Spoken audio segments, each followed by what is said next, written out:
Hello aspirants, कैसे हैं आप सभी। तो आई होप आप सभी की तैयारी आरपीसी एपीयू के लिए बहुत ही अच्छी चल रही होगी और आपकी इसी तैयारी में आपकी हेल्प करने के लिए एक स्पेशल लेक्चर सीरीज हमने आपके लिए स्टार्ट की है।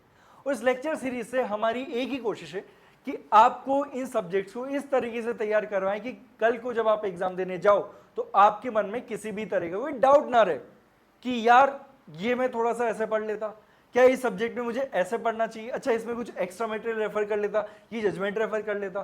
तो इस लेक्चर सीरीज के अंदर आपको सारी चीजें कवर करवाने वाले डिटेल के अंदर, ताकि आप फुल कॉन्फिडेंस के साथ वो पेपर देने जाओ। देखो पेपर देने का मजा तभी आता है जब कॉन्फिडेंस हो। अब कॉन्फिडेंस ही एकदम लो है और आप सोचो यार होगा नहीं होगा, तो वहां पे आते हुए क्वेश्चन भी गलत कर दोगे। क्यों? क्योंकि वहां पे है नेगेटिव मार्किंग, और नेगेटिव मार्किंग में ना आपका कॉन्फिडेंस हमेशा ऊपर होना चाहिए। अगर कॉन्फिडेंस थोड़ा सा भी कम हुआ ना तो हो जाएगी गड़बड़। इसलिए इस लेक्चर सीरीज में हम सारी चीजें कवर करवाएंगे बिना किसी टेंशन के। आपकी जिम्मेदारी हमारे ऊपर छोड़ दो, और जब जिम्मेदारी हम ले रहे हैं, ट्रस्ट मी, आपको एकदम 100% प्रिपरेशन के साथ ही वहां पे एग्जाम में भेजने वाले हैं। लेकिन एक छोटी सी रिक्वेस्ट आप सभी से रहेगी कि किसी भी लेक्चर को मिस मत करना, किसी भी लेक्चर को स्किप कर करके मत देखना, क्योंकि ये जो लेक्चर है एकदम कॉम्पैक्ट लेक्चर आपके लिए बनाए हुए हैं। यानी कि पूरा जो सब कुछ हम डिटेल में पढ़ाने वाले हैं उसके अंदर एक एक चीज इंपॉर्टेंट होने वाली है। कोई भी चीज आपके लिए ऐसी नहीं है कि जो अननेसेसरी जिसको आप स्किप कर सकते हो। तो गलती से अगर आपने इस लेक्चर को स्किप कर करके देखा और कोई चीज इंपॉर्टेंट चीज मिस हो गई तो फिर बाद में मत बोलना सर आपने तो करवाई नहीं। ये चीजें हम सारी कवर करवाएंगे, आपके ऊपर है कि आप देखते हो फिर नहीं देखते हो।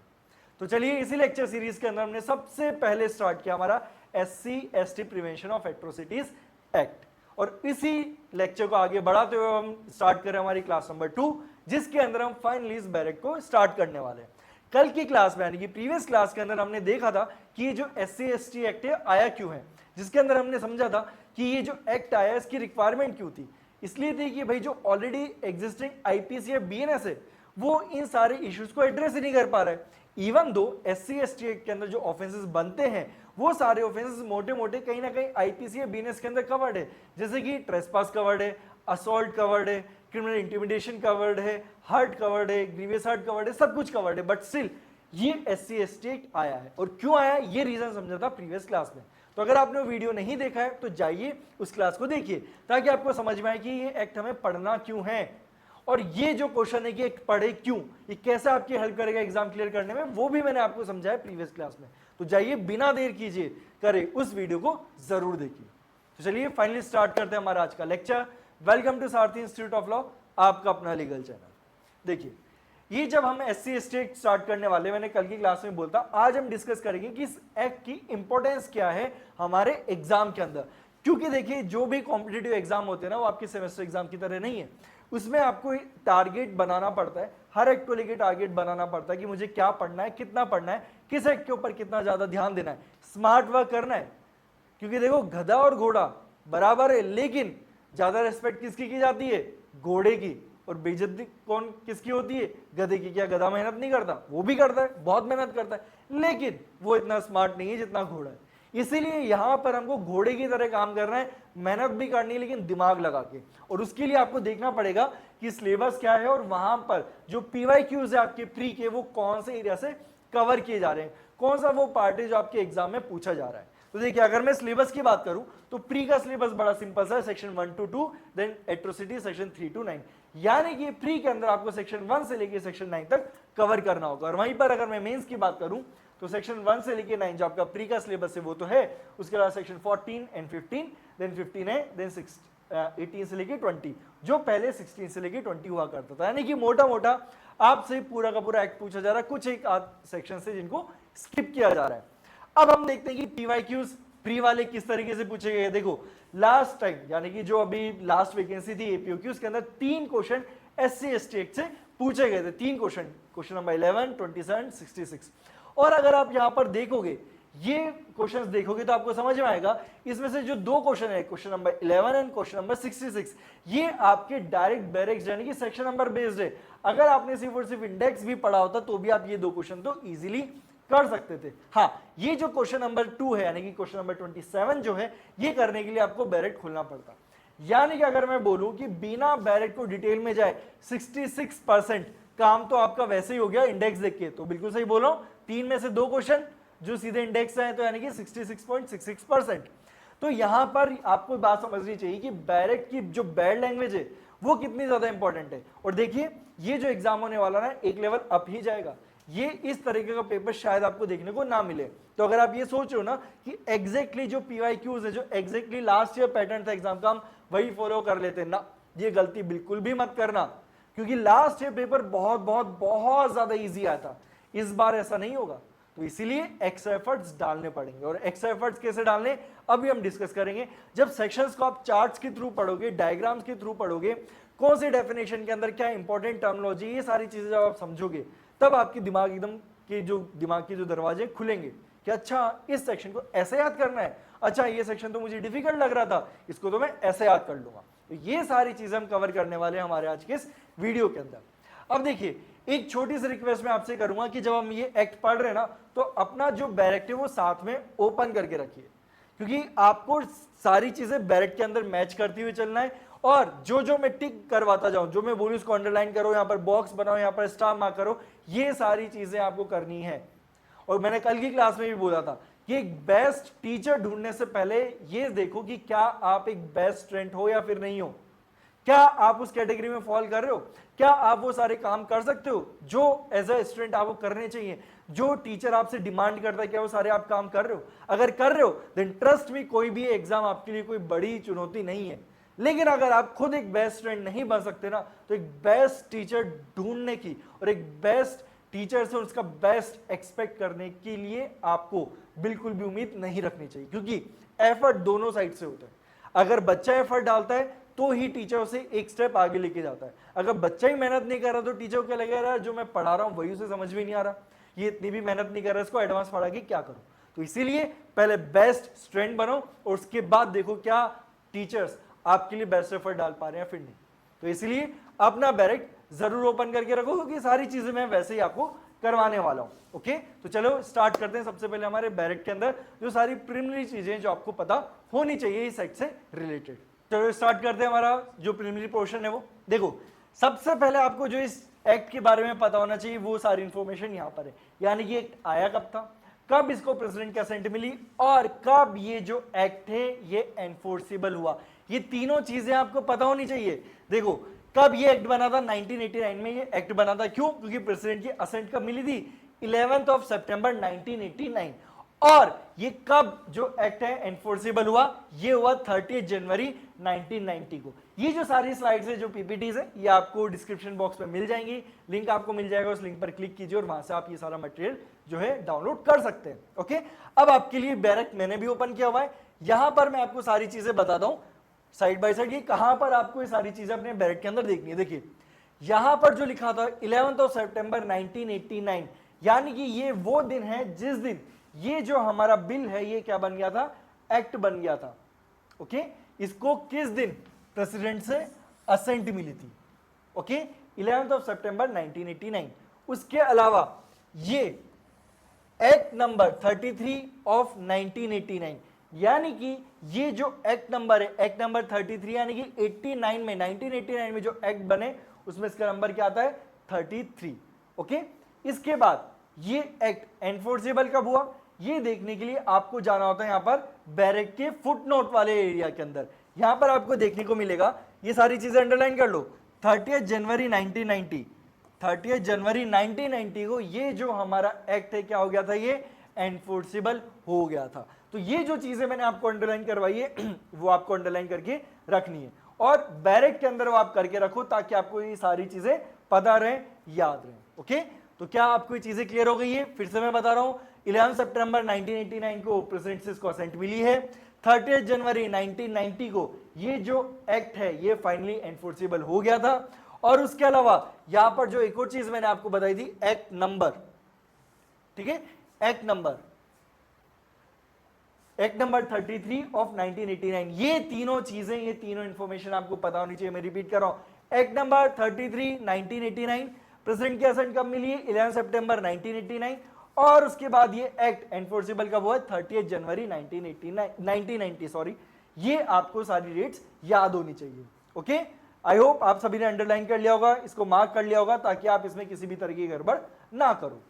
अब देखते हैं कि ये जो एक्ट है इसकी कॉन्स्टिट्यूशन वैलिडिटी क्या है, वो कॉन्स्टिट्यूशन के आर्टिकल जो गवर्नमेंट को, जो हमारे लेजिस्लेचर्स है, उनको ये बात बोलते हैं कि भैया ऐसा एक्ट लेके आना। अगर मैं बिल्कुल सिंपल सरल भाषा में बोलूं कि वो कौन से आर्टिकल हैं जो इस एक्ट को वैलिडिटी प्रोवाइड करवाते हैं। क्योंकि देखो हमारे देश के अंदर हर एक एक्ट, हर एक लेजिस्लेचर को कॉन्स्टिट्यूशन की अग्नि परीक्षा से निकलना पड़ता है।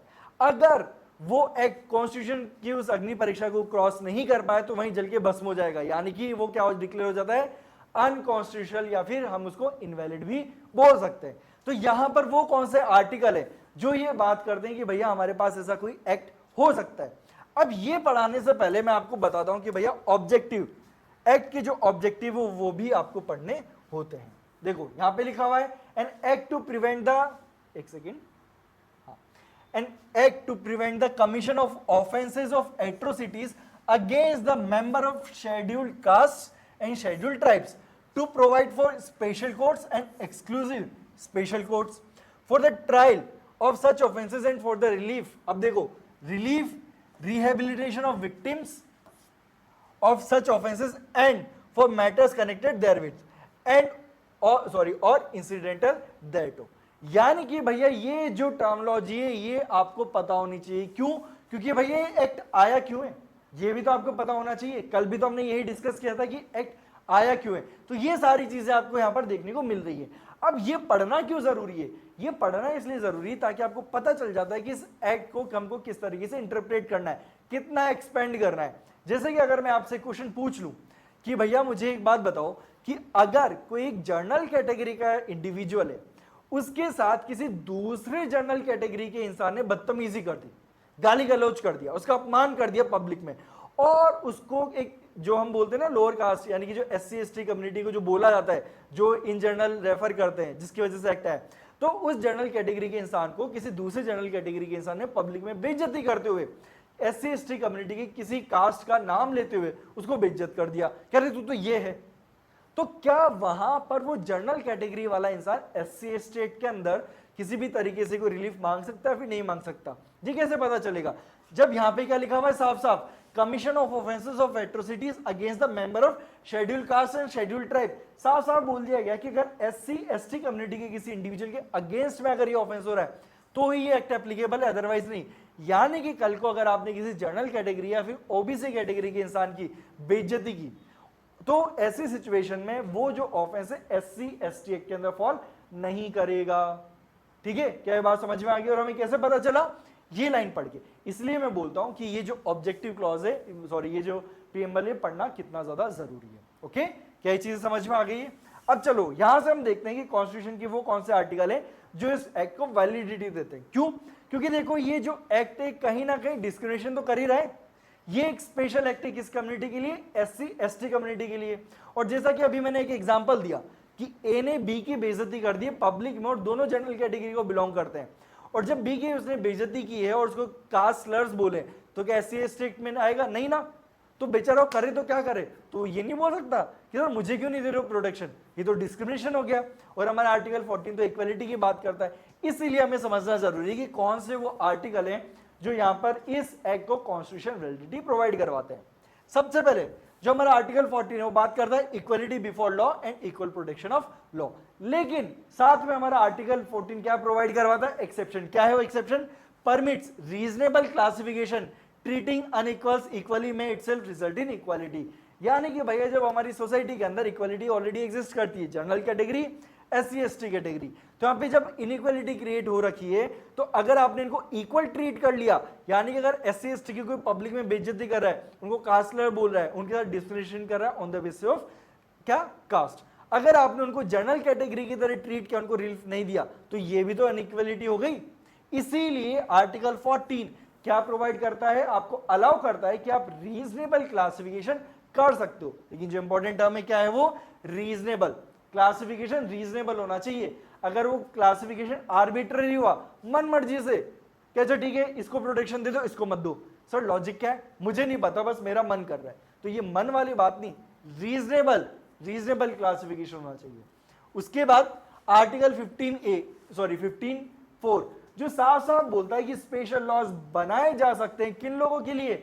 जो बिलोंग करते हैं SC ST कम्युनिटी को, तो उनके लिए स्पेशल लॉज बनाए जाते हैं। इसीलिए तो ये जो हमारा एक्ट है वैलिड है। आर्टिकल 14 में भी बोला गया कि रीजनेबल क्लासिफिकेशन हो सकता है, आर्टिकल 15 क्लॉज 4 के अंदर बोला जा रहा है कि अब इस तरीके के लॉज बनाए जा सकते हैं।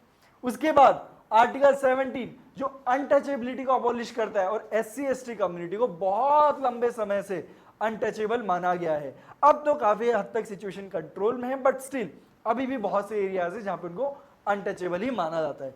इसके अलावा article 21 right to life and liberty, तो हर इंसान का ये हक बनता है कि वो डिग्निटी के साथ इस देश के अंदर रह सके। और जब आप किसी को सिर्फ और सिर्फ इसलिए इंसल्ट करते हो बिकॉज ही और she belongs to any particular community और कास्ट, तो ऐसे सिचुएशन में क्या आप उसकी डिग्निटी छीन रहे हो या फिर नहीं छीन रहे हो? बताओ आप मुझे। ऑब्वियसली छीन रहे हो, इसलिए तो आर्टिकल 21 भी इस एक्ट को सपोर्ट करता है, कॉन्स्टिट्यूशनल वैलिडिटी प्रोवाइड करवाता है। इसके अलावा आर्टिकल 46 ये डीपीएसपी का पार्ट है, यानी कि हमारी गवर्नमेंट के ऊपर रेस्पॉन्सिबिलिटी डाली गई है कि वो SC ST कम्युनिटी को अपलिफ्ट करने के लिए लॉज बनाए, प्रोविजंस बनाए, स्कीम्स लेके आए। इसलिए आर्टिकल 46 से जो बात करता है promotes the interest of SC ST community. Article 46 of the constitution direct the state to promote the welfare of schedule caste and schedule tribe. अब यहां पर क्या क्या बातें की गई है? The state shall promote and protect the educational interest of SC STs। इसके बाद economic interest, the state shall promote and protect the economic interest of SC ST. Protect from exploitation, the state shall protect SC STs from all form of exploitation. Lastly, protect from social injustice, the state shall protect SC ST from all forms of social injustice. यानी कि भैया आपको education भी provide करवानी है। अगर किसी भी तरीके का इकोनॉमिक डिस्क्रिमिनेशन हो रहा है, यानी कि अगर कोई जनरल कैटेगरी वाला किसी भी इंसान को सिर्फ और सिर्फ इसलिए रिजेक्ट कर रहा है कि भाई तू तो लोअर कास्ट से बिलोंग करता है, तुझे मैं जॉब पर नहीं रखूंगा, या जॉब पर रखूंगा तो एकदम ऐसी घटिया जॉब दूंगा जो कोई अपर कास्ट वाला ना करे, तो ये क्या हो गया? Economic injustice. उसको पैसे कमाने नहीं दे रहे हो, उसको जो उसकी लाइवलीहुड है वो अर्न करने नहीं दे रहे हो, तो ये हो गया आपका इकोनॉमिक इनजस्टिस। इसके अलावा एक्सप्लॉइटेशन, बहुत ही कम पैसे में जॉब करवा रहे हो या बेकार पे बिना पैसे दिए काम करवा रहे हो, ठीक है, एक्सप्लॉइट कर रहे हो उनको, उससे प्रोटेक्शन। उसके अलावा सेम जगह पर रहने नहीं दे रहे हो, अगर एक जगह पर बैठे हुए हैं, सेम मीटिंग के अंदर बैठे हुए हैं, सेम जगह पर बैठे हुए तो नीचे बिठा रहे हो, ठीक है, शादी के अंदर फंक्शन चल रहा है, घर के अंदर फंक्शन चल रहा है, पूरी जनता एक जगह खा रही है, एक स्पेशल कम्युनिटी के लोग अलग जगह खा रहे हैं, उनको बाकी लोगों से मिलने नहीं दिया जा रहा, तो ये सारे क्या है? सोशल इनजस्टिस ही तो है। तो ये सारी चीजें कहां पर कवर की गई है? आर्टिकल नंबर 46 के अंदर। ओके, बट ध्यान रखो डीपीएसपी जो होते हैं इवन दो नॉन जस्टिसेबल है, यानी कि आप कोर्ट के पास नहीं जा सकते हो, जैसे हम फंडामेंटल राइट में चले जाते ना कि सर देखो मेरा आर्टिकल 14 वायलेट हो गया, आर्टिकल 19 वायलेट हो गया, हमें रिलीफ दो, तो डीपीएसपी को लेके आप नहीं जा सकते हो। बट कहीं ना कहीं ये गवर्नमेंट के ऊपर ये रेस्पॉन्सिबिलिटी डालता है कि आपको ये सारे टारगेट अचीव करने हैं, ये सारी सुविधाएं फैसिलिटीज इंडियन सिटीजन्स को देनी है, तो ये है डीपीएसपी का काम। इसके अलावा देखो आर्टिकल 341 एंड 342 भी SC ST कम्युनिटी को से डील करता है। यहां पर प्रेसिडेंट को, दोनों ही आर्टिकल में देखो प्रेसिडेंट को ये पावर दी हुई है। आर्टिकल 341 में बोला हुआ है कि जो प्रेसिडेंट है वो ये डिसाइड कर सकते हैं कि भैया कौन सी वो कम्युनिटीज है जो शेड्यूल कास्ट के अंदर आएगी, ये आपको आर्टिकल 341 में दिया हुआ है। उसके बाद आर्टिकल 342 के अंदर दिया हुआ है कि वो कौन सी कम्युनिटीज हैं, वो कौन से ग्रुप्स हैं, वो कौन से ट्राइब्स हैं जो शेड्यूल ट्राइब में आएंगे, ये कौन डिसाइड करेगा? ये डिसाइड करेंगे हमारे प्रेसिडेंट। ध्यान रखना, कौन डिसाइड करता है? प्रेसिडेंट डिसाइड करता है। ओके, क्या ये चीज क्लियर हो गई है आपको? Article 341 and 342। उसके बाद देखो अब हम स्टार्ट करते हैं हमारा सेक्शन नंबर 1। अब जब भी आपको सेक्शन नंबर 1 स्टार्ट करना है, किसी भी एक्ट को स्टार्ट करना होता है, तो सबसे पहले आपको इन 3 क्वेश्चन के आंसर ढूंढने होते हैं। वो 3 क्वेश्चन क्या है? चलिए एक सेकेंड, 3 क्वेश्चन क्या है? What is the name of the statute, where does it apply, since when does it apply. अब आपको लगेगा सर नाम तो हमने देख लिया ना, SC ST prevention of atrocities act 1989, तो फिर नाम क्या करें? देखो हर एक्ट के 2 नाम होते हैं, short title and long title. क्या कोई मुझे बताएगा? अच्छा मैं इससे पहले आंसर बताऊं, कमेंट सेक्शन में 2 मिनट का आप ब्रेक लेके वीडियो पॉज कीजिए और कमेंट सेक्शन मुझे बताइए कि शॉर्ट टाइटल क्या होता है, लॉन्ग टाइटल क्या होता है। मैं तो बताऊंगा ही, लेकिन चलो देखते हैं कितने बच्चों को इस बात की नॉलेज है कि शॉर्ट टाइटल क्या होता है, लॉन्ग टाइटल क्या होता है। तो देखिए, शॉर्ट टाइटल क्या है कि जो आप एक्चुअल में इस एक्ट का नाम देख रहे हो, schedule caste and schedule tribe prevention of atrocities act 1989, ये होता है इसका शॉर्ट टाइटल। अभी मैं आपको बैरेट के अंदर भी दिखाता हूं। इसका जो शॉर्ट टाइटल है ये क्या हो गया, जो यहां पर लिखा हुआ है ना, क्लियरली मेंशन्ड है, दिस एक्ट में be called the schedule caste and schedule tribe prevention of atrocities act 1989। ये इसका हो गया शॉर्ट टाइटल। तो आप बोलोगे सर फिर लॉन्ग टाइटल क्या है, ये तो हमें खुद को देखने में इतना बड़ा लग रहा है, एक लाइन के बराबर तो टाइटल हो गया, इससे बड़ा भी क्या टाइटल होगा। तो देखिए, जो ये अभी थोड़ी देर पहले हमने जो इंफॉर्मेशन पढ़ी थी, इसको हम बोलते हैं लॉन्ग टाइटल। इसको हम क्या बोलेंगे, long title of the act. तो कल को कोई भी आपको बोले कि भैया इस एक्ट का लॉन्ग टाइटल बताना, तो क्या करना है आपको, ये इंफॉर्मेशन रीड आउट कर देनी, ये है इसका लॉन्ग टाइटल। और शॉर्ट टाइटल वो होता है किसी भी एक्ट का जो आप एक्चुअल में उसे बोलते हो, वो होगा इसका शॉर्ट टाइटल। ओके, तो आपको शॉर्ट टाइटल समझ में आया। उसके बाद हमारा जो दूसरा क्वेश्चन था, दूसरा क्वेश्चन क्या रीड किया था हमने, वेयर डज इट अप्लाई, तो कहां पर अप्लाई हो रहा है ये, होल ऑफ इंडिया। इसका आंसर भी कहां देखने को मिलेगा आपको, सेक्शन नंबर 1 के अंदर ही ये इंफॉर्मेशन आपको मिल जाती है। देखो क्या लिखा हुआ है, it extend to whole of India, साफ साफ लिख दिया गया है होल ऑफ इंडिया, लेकिन यहां पर देखो स्टार मार्क करके लिखा हुआ है ये, यानी कि ये जो एक्ट है ये पहले होल ऑफ इंडिया में नहीं हुआ करता था। अब देखते हैं कि क्या दिक्कत आई है, क्या अमेंडमेंट क्या है। ये जो जम्मू एंड कश्मीर है ना, आप सभी को पता होगा कि 2019 के अंदर जम्मू एंड कश्मीर का जो स्पेशल स्टेटस है उसको रिमूव कर दिया गया था, और हमारे देश के जितने भी लॉज हैं वो जम्मू एंड कश्मीर पर अप्लाई कर दिए गए थे। यानी कि SC ST एक्ट 2019 से पहले जम्मू एंड कश्मीर में एप्लीकेबल नहीं था, बट 2019 के बाद से ये जो एक्ट हमारा कहां पर अप्लाई हो गया, होल ऑफ इंडिया, सब पूरे इंडिया में, यानी कि जम्मू कश्मीर से लेके कन्याकुमारी तक सब जगह ये एक्ट हमारा एप्लीकेबल हो चुका है। ओके, उसके बाद देखते हैं third question, commencement, since when does it apply. ये तो हम ऑलरेडी कवर कर चुके हैं कि कमिंसमेंट, कब ये एक्ट एप्लीकेबल हुआ था। अभी थोड़ी देर पहले, कुछ 5 मिनट पहले इस क्लास में हमने डिस्कस किया है। तो बिना क्लास को बैक किए हुए, बिना पीछे जाए हुए, मुझे कमेंट सेक्शन में बताओ कि ये जो एक्ट है कब से एप्लीकेबल हुआ था, कमिंसमेंट डेट क्या है। वो पॉज कर देना, क्योंकि नेक्स्ट स्लाइड में आपको देखने को मिलेगा। देखो इस एक्ट का शॉर्ट टाइटल मैंने बोला था ना, शॉर्ट टाइटल क्या है, schedule caste and schedule tribe prevention of atrocities act 1989। Extent क्या है इसका, होल ऑफ इंडिया। और कमिंसमेंट डेट क्या है, 30 जनवरी 1990। ये है आपका सेक्शन 1 की वो इंफॉर्मेशन जो आपके लिए बहुत ज्यादा जरूरी है आपके एग्जाम के लिए। ओके, तो मैंने अभी आपको बताया एक्ट का जो शॉर्ट टाइटल है वो पता होना चाहिए। एक्ट नंबर क्या है, एक्ट नंबर 33 ऑफ 1989। उसके बाद इसको असेंट कब मिली वो आपको पता होना चाहिए।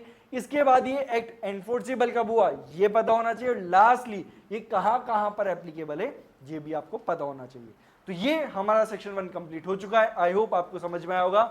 अब हम स्टार्ट करते हैं हमारा सेक्शन नंबर 2, जो डील करता है आपके किससे, डेफिनेशन से। और ये प्रोविजन बहुत ज्यादा इंपॉर्टेंट है आपके प्री के पर्सपेक्टिव से, क्योंकि भैया आरपीएससी ज्यादा दिमाग नहीं लगाती है क्वेश्चन बनाने में। वो तो क्या करेगी, डेफिनेशन क्लॉज से उठाया, खट से पूछ लिया ये डेफिनेशन किस में दी हुई है, डेफिनेशन में क्या क्या इंक्लूडेड है, इसको सीक्वेंस में जमाओ, असेंडिंग में जमाओ, डिसेंडिंग में जमाओ। ये सारी चीजें आपको डेफिनेशन क्लॉज से देखने को मिलेगी। और लेकिन इस डेफिनेशन क्लॉज में कुछ इंपॉर्टेंट डेफिनेशंस हैं जो मैंने आपके सामने यहां पर लाके रख दी है पूरा, और इन डेफिनेशंस को आपको याद रखना है। ये डेफिनेशन से सबसे ज्यादा आपके लिए इंपॉर्टेंट, बाकी को भी याद करना है, लेकिन ये तो आपको एकदम कंटस्ट होनी चाहिए कि वो नींद में उठा के भी पूछे ना, छींटे मार के पानी के, तो भी आप खट खट खट ऐसे बोल दो। तो ये वो डेफिनेशन है जो आपको याद होनी चाहिए।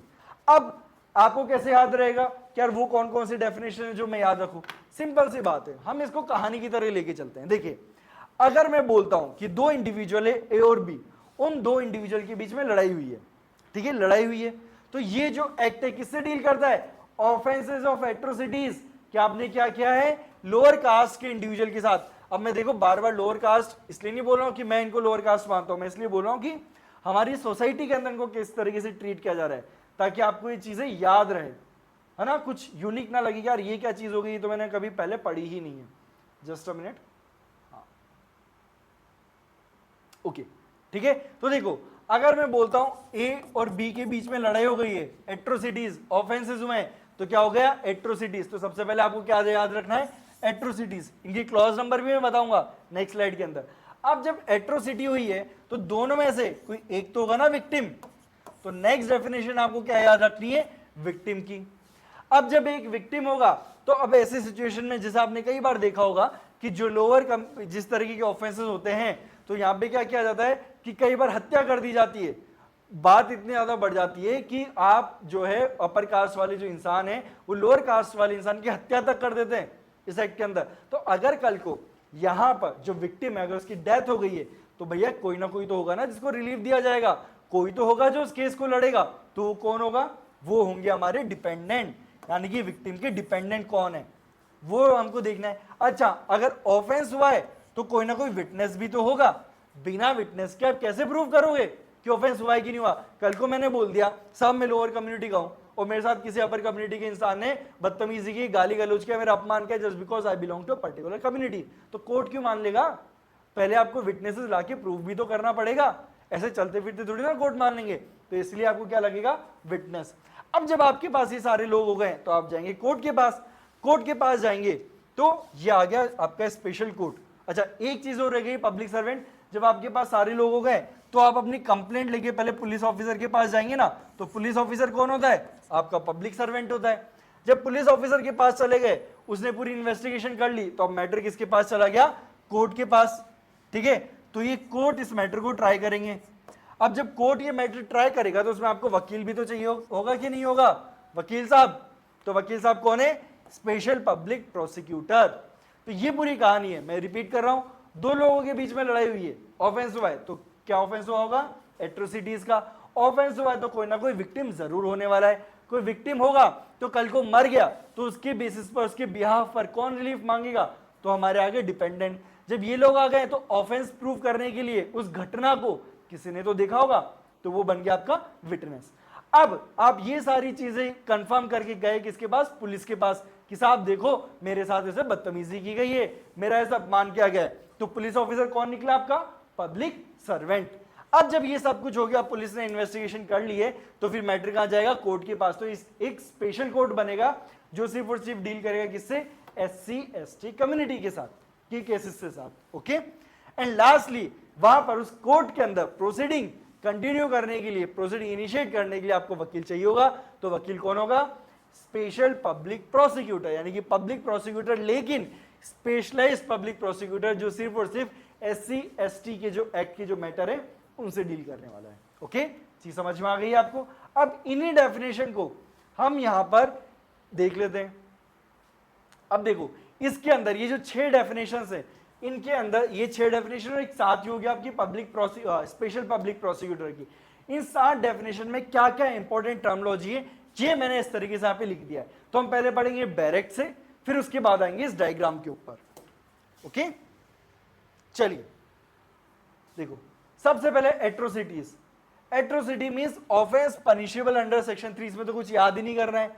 एट्रोसिटीज का मतलब है वो सारे ऑफेंसेस जो सेक्शन 3 के अंदर डिफाइंड हैं, दिए हुए हैं, वो सारे ऑफेंसेस क्या बन गए, एट्रोसिटीज। उसके बाद सेकंड डेफिनेशन मैंने आपको बताई थी किसकी, विक्टिम की। सेकंड डेफिनेशन किसकी याद करनी है आपको, विक्टिम। तो देखो EC क्लॉज EC के अंदर ये डेफिनेशन आपको देखने को मिल जाएगी। Victim means any individual who falls within the definition of scheduled caste and scheduled tribe under clause C of subsection 1 of section 2 and who has suffered or experienced physical, mental, psychological, emotional or monetary harm or harm to his property as a result of commission of any offense under this act and includes his relatives। किनको include किया जा रहा है, relatives, legal guardian and legal aids. अब देखो जितने भी मैंने सर्कल बनाए और जितनी अंडरलाइन की है, ये सब आपको पता होना चाहिए। क्यों, क्योंकि देखो यहां से बनेगा एमसीक्यू। एक एमसीक्यू का बन जाएगा, which one of the following is not expressly provided under the definition of victim under SC ST act. तो अब अगर आपको ये टर्मिनोलॉजी याद नहीं रही, physical, mental, psychological, emotional, monetary harm और हार्म टू हिज प्रॉपर्टी, तो करोगे कि नहीं करोगे गलती। उसके अलावा कि विक्टिम के अंदर कौन कौन इंक्लूडेड है, रिलेटिव्स, लीगल गार्जियन और लीगल हेयर्स। तो इन तीन लोगों को भी किस कैटेगरी में डाल दिया? विक्टिम की कैटेगरी में डाल दिया। अब विक्टिम के बाद हमने देखा था अच्छा डिपेंडेंट कोई होगा, तो डिपेंडेंट कौन है? हाँ, dependent means the spouse, children, parents, brother and sister of the victim who are dependent wholly और mainly on such victim for his support and maintenance. तो देखो अब इस डेफिनेशन को मैं डायग्राम के थ्रू करवाता हूं आपको। विक्टिम के अंदर क्या आ गया था? ये सारी चीजें आ गई थी, direct victim, relatives, legal guardians, legal hairs. अब यहां पे किसको इंक्लूड किया जा रहा है? Spouse, children, parents, brother and sister. लेकिन ध्यान रखना, डिपेंडेंसी मस्ट बी होली और मेनली ऑन द विक्टिम। यहां पर मेनली वर्ड लिखा गया है, यही तो वो चीज है जहां पर बच्चे गड़बड़ करते हैं। जस्ट अ मिनट, यहां पर हो गया आपकी गड़बड़। क्यों, कैसे होगी गड़बड़ वो मैं बताता हूं। यहां पर देखो बच्चे क्या करेंगे, मेनली को तो भूल जाएंगे, क्या याद रखेंगे? पार्टली। नॉर्मली ये लिखा हुआ था पार्टली, तो कल अगर आपके सामने क्वेश्चन आता है तो वहां पर आपको ध्यान रखना है मेनली लिखा हुआ है, तो इस लाइन को एकदम अंडरलाइन कर लो अपने बैरेट के अंदर, इस वर्ड को अंडरलाइन कर लो ताकि एमसीक्यू है तो आपको पता रहे कि मेनली नहीं, मुझे पार्टली पर टिक करना है। ओके, और देखो भाई डिफरेंशिएशन आपको याद रहना चाहिए, ये जो लोग हैं ये है डिपेंडेंट की कैटेगरी में, और ये जो लोग हैं ये किसी कैटेगरी में है? विक्टिम की कैटेगरी में। तो ये आपको अलग से याद होना चाहिए, नहीं याद होगा फिर से क्या हो जाओगे? कंफ्यूज हो जाओगे। अब इसको याद करने का क्या तरीका है? देखो विक्टिम के अंदर बड़ी ही ब्रॉडर कैटेगरीज को इंक्लूड किया गया है, relatives, legal guardian, legal hairs. यहां पर कहीं पे भी वर्ड सुन के आप ये नहीं बोल सकते अच्छा यार ये बंदा मेरे पे डिपेंडेंट है कि नहीं है। लेकिन स्पाउस आप बोल सकते हो कि वो मेरे ऊपर डिपेंडेंट है, चिल्ड्रन मेरे ऊपर डिपेंडेंट है, पेरेंट्स मेरे ऊपर डिपेंडेंट हो सकते हैं, और ब्रदर सिस्टर जब तक नहीं कमा रहे तब तक मेरे ऊपर डिपेंडेंट हो सकते हैं कि नहीं हो सकते? बिल्कुल हो सकते हैं। लेकिन क्या रिलेटिव्स देख के आपको फील आती है क्यों मेरे ऊपर रिलेटिव है, वो सॉरी मेरे ऊपर डिपेंडेंट है? लीगल गार्जियन, मुझे क्या पता लीगल गार्जियन कौन कौन आ रहा है, और बल्कि लीगल गार्जियन की तो रेस्पॉन्सिबिलिटी होती है कि आपको संभाले कि तो वो आपके डिपेंडेंट नहीं होंगे, आप उनके ऊपर डिपेंडेंट हो। और लीगल हेयर्स, अब लीगल हेयर्स की बात सुन के आपको समझ में आता है कि भैया वो बंदा बहुत ज्यादा बुढ़ापे में पहुंच चुका है, अब खाट पकड़ चुका है, तो लीगल हेयर्स उसका ध्यान रख रहे हैं, वो बंदा मर ही चुका है। तो इसीलिए इस तरीके से आप याद कर सकते हो कि spouses, children, parents, brother, sister देख के ही फील आता है कि ये मेरे ऊपर डिपेंडेंट हो सकते हैं, और जबकि ये लोग मेरे ऊपर डिपेंडेंट नहीं हैं। ओके, उसके बाद नेक्स्ट डेफिनेशन किसकी देखी थी हमने? विटनेस की। तो विटनेस कौन होगा? चलिए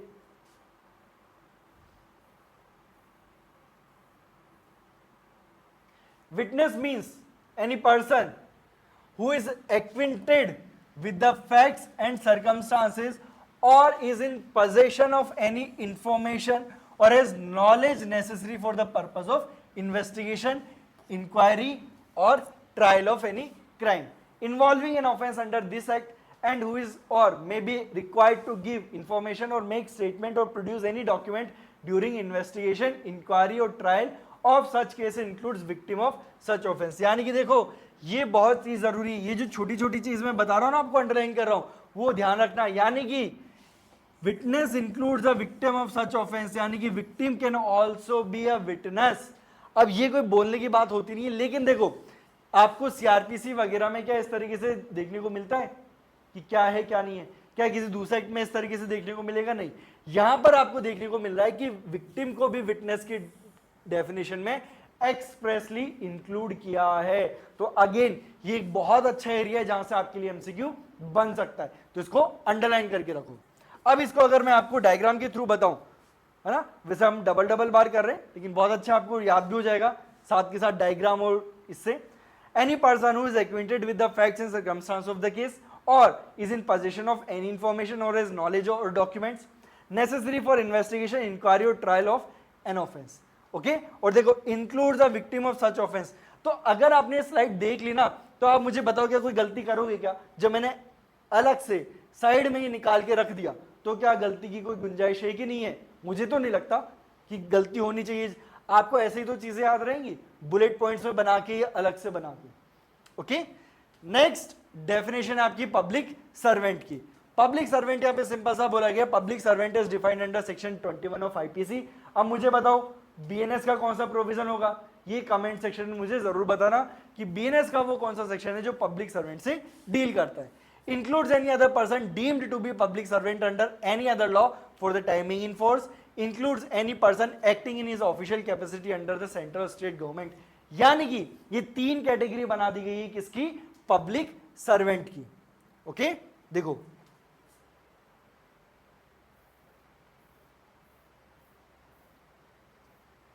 means a public servant is defined under section 21 of IPC as well as any other person deemed to be public servant under any other law for the timing in force and includes any person acting in his official capacity under the central government or state government as the case may be। तो ये बड़ी simple से आपको public servant की definition देखने को मिल गई। Public servant के बाद देखा था हमने special courts. Special court means court of session specified in special court in section 14, यानी कि सेक्शन 14 है, वहां पर बताया गया है कि स्पेशल कोर्ट कैसे स्टैब्लिश किए जाएंगे, वो कौन से कोर्ट ऑफ सेशन है जो स्पेशल कोर्ट की कैटेगरी के अंदर आने वाले हैं। साथ में जो एक एक्सक्लूसिव स्पेशल कोर्ट है उसकी भी definition means the exclusive special court stablish under subsection 1 of section 14 exclusively to try offence under this act. यानी कि सेक्शन 14 दो चीजें प्रोवाइड करता है, एक एक्सक्लूसिव स्पेशल कोर्ट, दूसरा स्पेशल कोर्ट। ये है वो दो एक्ट जो इस एक्ट के अंदर एस्टेब्लिश किए गए। अब यहां पर आपको कंफ्यूजन हो रहा होगा कि सर ये दो एक्ट अलग अलग बनाए क्यों हैं, तो वैसे अपने प्रीवियस सिलेबस का पार्ट नहीं है, बट मैं आपको समझाने के लिए बता देता हूं कि आपके स्पेशल कोर्ट्स कौन से होने वाले हैं। देखो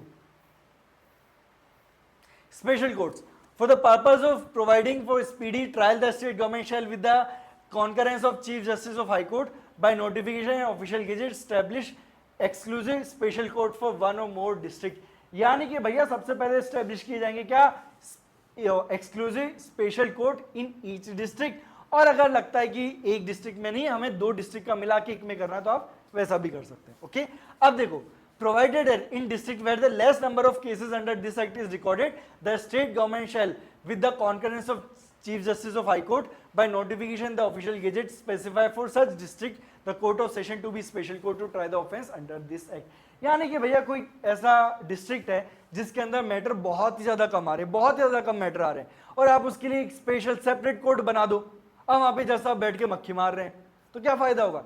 इसीलिए वो सारे डिस्ट्रिक्ट जहां पे नंबर ऑफ केसेस कम है तो हम क्या करेंगे, उस डिस्ट्रिक्ट का जो कोर्ट ऑफ सेशन है उसी को क्या बना देंगे, हम स्पेशल कोर्ट बना देंगे। इसीलिए सेक्शन 14 में दोनों चीजें, एक्सक्लूसिव स्पेशल कोर्ट और साथ में स्पेशल कोर्ट। ओके अब डेफिनेशन क्लॉज में जो लास्ट इंपॉर्टेंट डेफिनेशन थी जो हमें कवर करनी थी, देखो स्पेशल कोर्ट मैंने कवर कर लिया है। ओके स्पेशल कोर्ट हो गया। जो लास्ट डेफिनेशन है स्पेशल पब्लिक प्रोसिक्यूटर की, ओके स्पेशल पब्लिक प्रोसिक्यूटर वो मैं आपको बता देता हूं क्या है उसकी definition.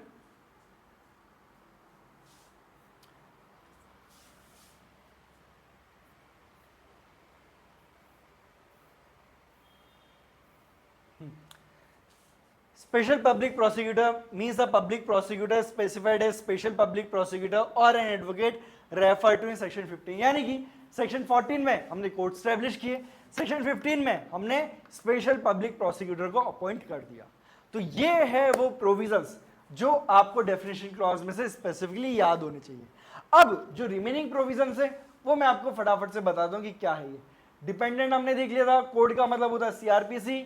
Economic boycott means a refusal to deal with, अच्छा एक ये डेफिनेशन है जो रह गई थी, इंपॉर्टेंट है, ये पीपीटी में से स्किप हो गई है, इंपॉर्टेंट है आपकी इकोनॉमिक जो बॉयकॉट है और सोशल बॉयकॉट है, ये दो डेफिनेशन। और a referral to deal with work और हायर और to do business with other person, यानी कि भैया तुम लोअर कास्ट से बिलोंग करते हो, तुम SC/ST कम्युनिटी से बिलोंग करते हो, तुम्हारे साथ काम हम नहीं करेंगे, ये हो गया economic boycott. To deny opportunities including access to services और contractual opportunities for rendering service for consideration, यानी कि हम तुम्हें हायर भी नहीं करेंगे, ना ना ना ना ना, हमारे यहाँ पर हम तो जो अकाउंटेंट साहब है ना, किसी पंडित जी को अपॉइंट करते हैं, उनका हिसाब किताब बढ़िया रहे, पंडित जी के सॉरी किसी ऐसे लोग को अपॉइंट करते हैं जो बढ़िया कम्युनिटी से बिलोंग करते हैं, उनका पैसे में बहुत बढ़िया आते हैं। लोअर कास्ट को हम क्यों हायर करें ना, तुम पैसे से क्या लेना देना, तुम वैसे गरीब हो, तो लोअर कास्ट को तो हम हायर ही नहीं करेंगे। तो आप अपॉर्चुनिटी डिनाई कर रहे हो ना इस बात के लिए कि आप उनको काम नहीं करने दे रहे हो, पैसा नहीं कमाने दे रहे हो। Then to refuse to do anything on the terms on which things would be commonly done in the ordinary course of business। कि भैया नॉर्मली आप किसी से कोई काम करवा रहे हो, जैसे कि अगर मैंने किसी को बोला कि यार मेरे घर में साफ सफाई करने आ जाओ, तो आप किसी को बुला रहे हो, एक दिन के लिए चाहे बुलाओ, तो पैसे दोगे कि नहीं दोगे? वहीं पे आप किसी SC/ST कम्युनिटी के इंसान को बुलाओ, काम करवा लो, बोलो अरे पैसा क्या, तुम्हारा तो काम ही है, पैसा क्यों दूं? लेकिन नॉर्मली अगर कोई और होता तो देने पड़ते ना पैसे।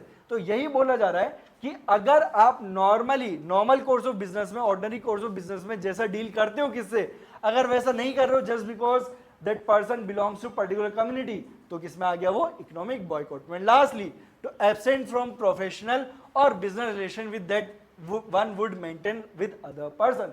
यानी कि भैया एक अपर कम्युनिटी का मैं इंसान बोलूं, क्या वो एक बिजनेस चला रहा है, अब उसको रॉ मटेरियल खरीदना है, ठीक है, या उसको बिजनेस में पार्टनर चाहिए। अब एक लोअर कम्युनिटी का इंसान है, SC/ST कम्युनिटी को बिलोंग करता है, उसको अच्छा खासा एक्सपीरियंस है, उसके पास कैपिटल भी है, उसको नॉलेज भी है, लेकिन फिर भी वो अपर कास्ट वाला उसके साथ टाई अप नहीं कर रहा, उसके साथ बिजनेस नहीं कर रहा, उससे रॉ मटेरियल परचेज नहीं कर रहा, और सिर्फ ये बोलते हुए डिनाई कर रहा है कि ना भाई मैं तो इसलिए नहीं कर रहा because you belong to that particular lower community. तो ये हो जाएगा वायलेशन किस चीज का, क्या माना जाएगा? उसे इकोनॉमिक बॉयकॉट माना जाएगा। उसके बाद फॉरेस्ट राइट हमको वही माने जाएंगे जो कहां पर दिए हुए हैं, subsection 1 of section 3 of scheduled tribe and other traditional forest dwellers recognition of forest act 2006। Then manual scavenger shall have the meaning assigned to it in clause G of subsection 1 of section 2 of prohibition of employment as manual scavengers and their rehabilitation act 2013। Then public servant हमने cover कर लिया है। Scheduled caste and scheduled tribe कहां पर? Article 366 of Indian constitution, clause 24 में scheduled caste defined है, clause 25 में scheduled tribe defined है। स्पेशल कोड कवर कर लिया है, स्पेशल पब्लिक प्रोसिक्यूटर कवर कर लिया है। शेड्यूल्ड का मतलब है जो इस एक्ट के साथ शेड्यूल है। Then social boycott means a refusal to permit a person to render to other person or receive from him any customary service or to abstain from social relation that one would maintain with other person or to isolate him from others। यानी कि आप बोलते तो भैया इन जाति के लोगों को कोई अपने फंक्शन में नहीं बुलाएगा, हुआ कि नहीं हुआ सोशल बॉयकॉट? आपके पड़ोस में कोई लोअर कास्ट का इंसान रह रहा है, आप बाकी सब लोगों को मिठाइयां बांट रहे हो, उसमें नहीं बांट रहे हो। आपके घर पे फसल कटकाई है, बाकी सबको आपने थोड़ी थोड़ी फसल एज ए गिफ्ट दी है, उसको नहीं दिए, उसको अपने घर में नहीं आने दे रहे हो। तो ये सारी सिचुएशन किसकी बनती है? ये सारी सिचुएशन बनती है सोशल बॉयकॉट की। ओके, विक्टिम हमने कवर कर लिया, विटनेस हमने कवर कर लिया। Then lastly the words and expression used but not defined in this act and defined in the IPC, evidence act, CRPC as the case may be shall be deemed to have meanings respective assigned to them in those enactment. यानी कि जो चीजें IPC, evidence और CRPC में defined है, उन चीजों को हम एज इट इज यहां पर मानते हुए चलेंगे। अब ये चेंज हो गई, क्या हो गए? BNS, BS and BNSS।